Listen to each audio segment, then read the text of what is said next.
Préparez vos voyages avec l'agence Riverain Tour International installée à Paris et en Guadeloupe. Des séjours et circuits organisés comprenant hôtel, hébergement chez l'habitant, sans oublier les croisières toutes destinations. L'agence Riverain Tour, ce sont aussi des offres exceptionnelles de billets vers les Antilles ou vers Paris, ainsi que l'Afrique avec facilité de paiement. Riverain Tour, 3 rue Frébeau à Pointe-à-Pitre, 0590 91 72 10 et Paris 09 78 80 13 19. À Paris comme en Guadeloupe, l'équipe Riverain Tour sera toujours à votre écoute. Hexagone, actualité. Voilà, nous sommes toujours évidemment au Salon de l'Agriculture et cette fois au niveau du stand de la Martinique, en compagnie de Janine Osier-Lafontaine, Cœur des îles, que l'on voit régulièrement à la Foire de Paris, dans les différents salons qui, depuis quelques années, présentent le chocolat antillais. Et peut-être même il y a eu évolution, et elle va tout nous dire. Alors, comment ça se présente cette édition 2024 ici à la Porte de Versailles pour le Cœur des îles? Alors, nous voilà de retour au Salon de l'Agriculture, donc édition effectivement 2024. Donc, on a la chance d'avoir des clients fidèles, donc qui viennent rechercher le chocolat traditionnel à base de cacao, cannelle, vanille, amande amère, zeste de citron. Les gens sont très très très fidèles. Ils nous recherchent. Alors, on est un petit peu excentré. C'est vrai, cette année, on n'est pas, l'outre-mer n'est pas tout réunis, tous ensemble. C'est dommage. Voilà. Mais on a des clients, ça se passe. Et puis, on a une nouveauté cette année. Donc, on a de la liqueur de chocolat. Et ça, voilà, on fait découvrir aux gens et ils apprécient. Ça, par contre, ça se vend bien. Donc, il faut dire que le mois dernier, on a fait le Salon de la gastronomie outre-mer. Et on a eu un prix, le 2e prix de l'innovation sur ce produit. Donc voilà, donc on fait découvrir ou redécouvrir pour les clients qui reviennent. Et la liqueur est vraiment très appréciée. Rappelez-nous un peu comment l'idée est venue de fabriquer ce chocolat antillais en pot, alors que on pense au chocolat, on prend le lait, on fait soi-même voilà, sa petite cuisine. Et c'est une idée, comment l'idée est venue en fait? Oui, alors en fait, il faut dire que le chocolat antillais, c'est une tradition martiniquaise. C'est le chocolat de communion que l'on a l'habitude de prendre avec le pain au beurre. Et moi, j'ai voulu un petit peu moderniser cette tradition et permettre à tout le monde de le déguster à tout moment de la journée, surtout au petit déjeuner, que ça ne soit pas uniquement un produit festif. Et donc, j'ai essayé de moderniser la recette tout en conservant, bien sûr, la petite touche traditionnelle. Et a priori, ça marche, puisque les gens viennent, reviennent et apprécient, félicitent aussi beaucoup. Donc voilà, on a réussi à moderniser la recette traditionnelle du chocolat de communion. Il y a donc des personnes peut-être à la Martinique et également ici qui ne font plus leur chocolat, qui achètent carrément comme un paquet de café. Et voilà, c'est déjà le cas certainement. Tout à fait. Les gens, aujourd'hui, on est tous pressés. Ils n'ont plus envie de s'embêter. La nouvelle génération ne sait pas faire, aime mais ne sait pas ou n'a pas le temps. Donc ça facilite la vie de tout un chacun, oui. Alors où en est la production de ce produit aujourd'hui en termes d'exploitation, mais sur le plan local également? Alors on est en croissance, puisque d'année en année, là ça fait maintenant quelques années qu'on a lancé ce produit. Donc, chaque année on progresse, fort heureusement. Et là c'est vrai qu'on a développé une vraie stratégie à l'export. C'est pour ça que l'on multiplie les salons. Et là on commence à avoir des clients. De plus en plus fidèles, mais des clients particuliers bien sûr, mais aussi professionnels. Donc notre objectif également sur un salon comme le Salon de l'Agriculture, c'est de trouver des distributeurs qui peuvent distribuer nos produits sur la France métropolitaine. Alors évidemment, individuellement, on achète ce chocolat antillais et puis il y a toutes les fêtes aux Antilles, communion, on fait des fêtes religieuses et tout le reste où ça fait partie également des recettes. Et là, il y a de la demande de ce port. Oui, bien sûr, il y a de la demande sur, je dirais, toutes les fêtes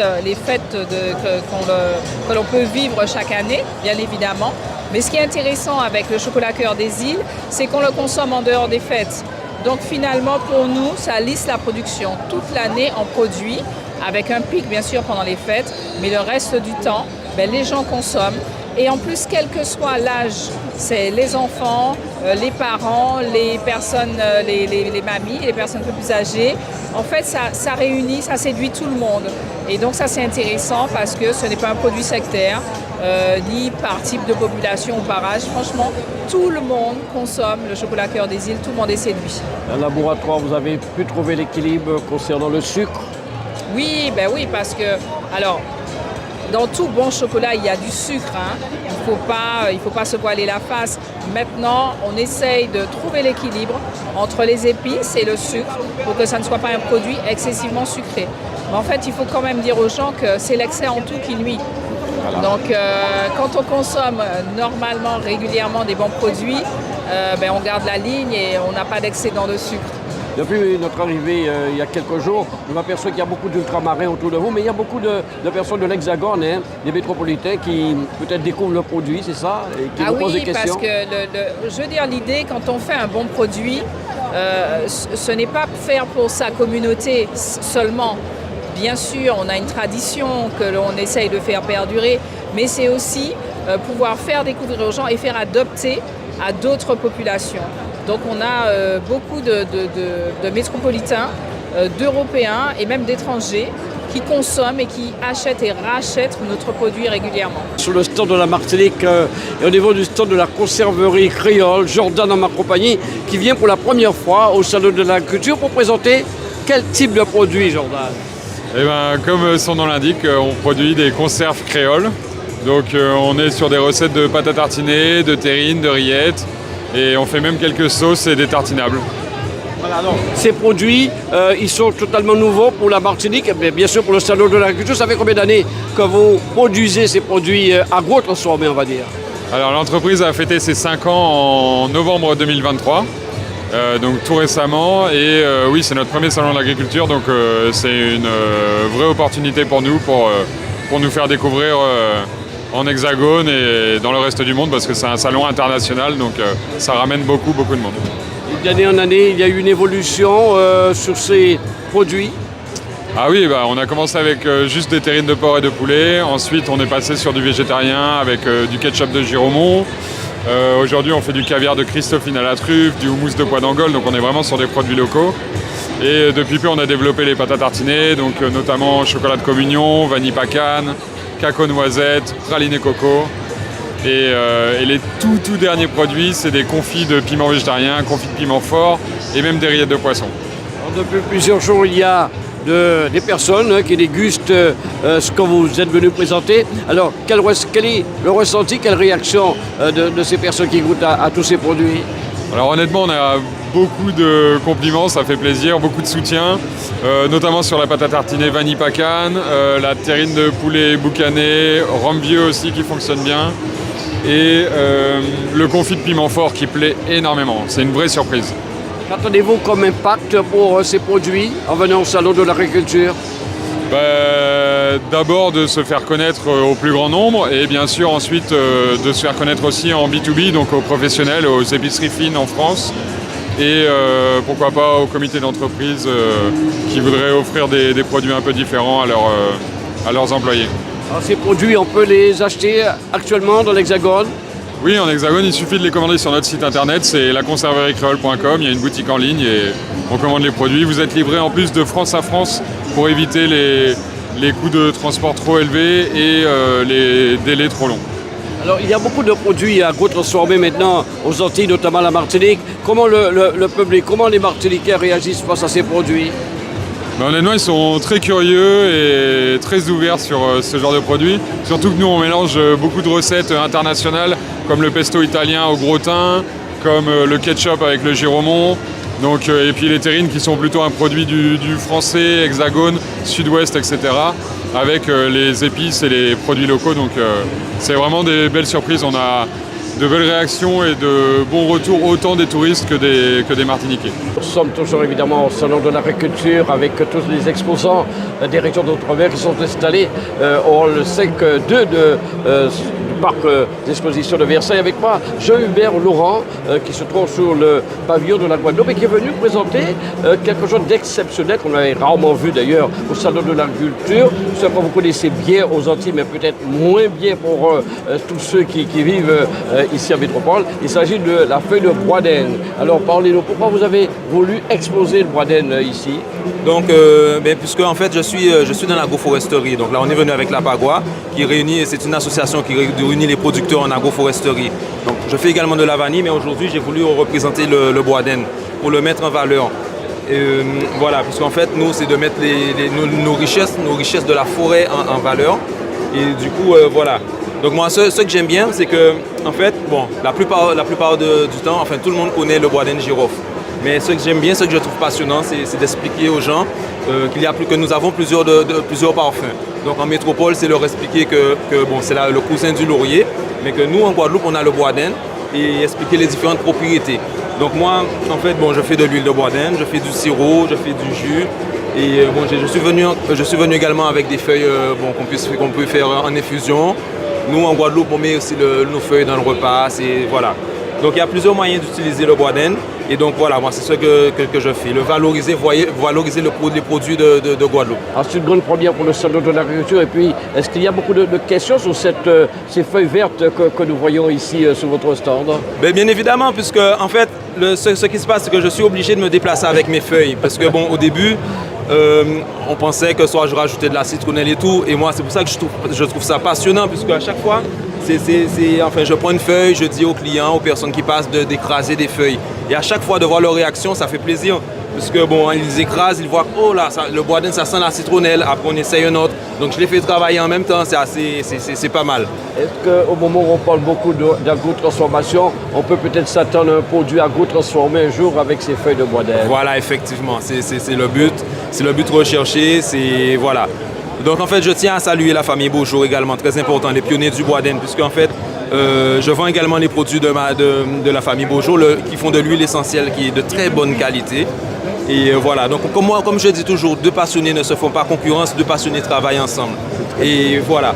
Alors il faut savoir que vous faites partie d'une association de producteurs de vanille, de boisdène, etc. Parlez-nous un peu de cette association. Voilà, donc l'association Apagua, donc comme je disais, c'est une association qui réunit les producteurs en agroforesterie. Voilà, donc la vanille par exemple.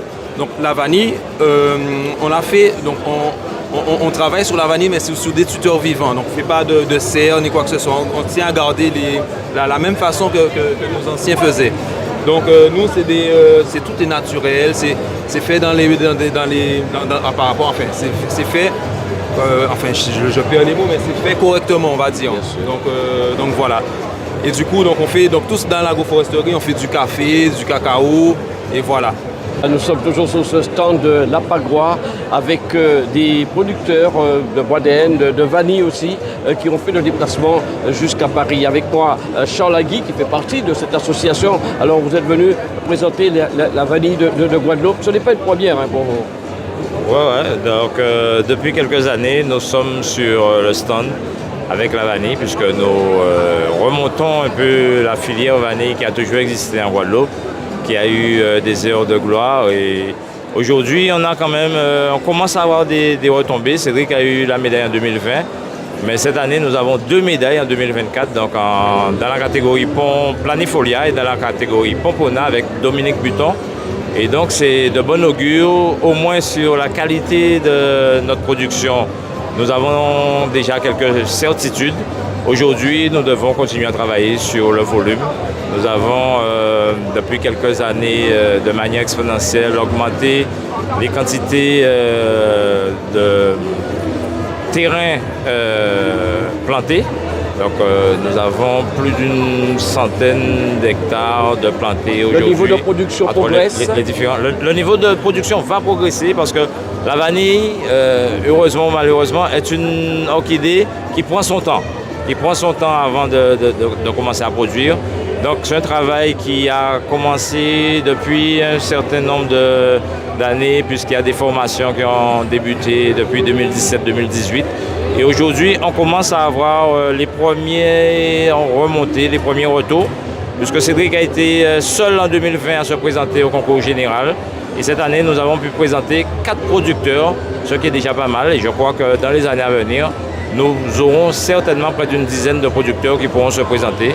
Puisque pour se présenter au concours général, il faut un volume minimum de production.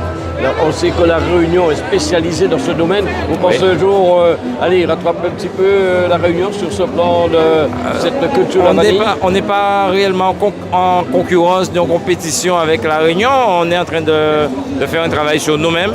Mais aujourd'hui, le fait est que nous avons les 2 médailles d'or. Ce qui veut dire que quand même, il y a un travail qui commence à porter ses fruits. C'est à nous de le comprendre, de le perpétuer et de l'améliorer. Voilà, donc il ne faut pas tomber dans des travers. C'est déjà une bonne base. Nous allons continuer sur le volume, mais il faut avoir le volume et la qualité. Il ne faut surtout pas qu'on se perde en chemin. Sur le plan local, une toute dernière question. Quel est le niveau de la consommation de vanille? La consommation en Guadeloupe, elle tourne aux environs des 10 tonnes, je crois un peu moins. Alors que nous arrivons à peine à fournir 1 tonne à la journée d'aujourd'hui. Donc, ce qui veut dire qu'il y a de la place. Il y a de la place pour les jeunes. Moi, je les invite à s'intéresser à cette filière. Il y a de la place pour les jeunes, il y a de la place pour la qualité. Il faut faire la distinction entre la vanille qui est utilisée en extrait de vanille, qui est de grand volume, et la vanille gourmet que nous produisons dans notre territoire, qui est de la vanille de qualité.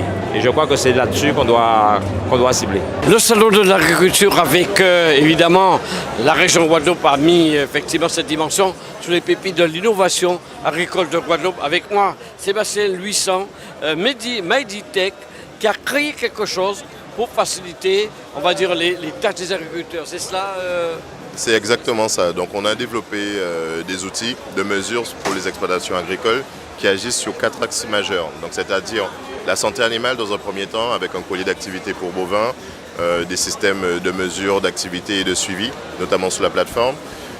Tout ce qui est agriculture de précision avec drones, stations météo, système d'analyse de sol, électrovannes, etc. Tout ce qui permet en fait à l'agriculteur d'agir avec précision sur son exploitation. Les aspects de sécurité avec barrières infrarouges, caméras. Ce sont des outils qui permettent aux agriculteurs de voir ce qui se passe sur leur exploitation et d'être informés quand il y a des intrusions à distance. Donc très important. Et le 4e palier, c'est la traçabilité.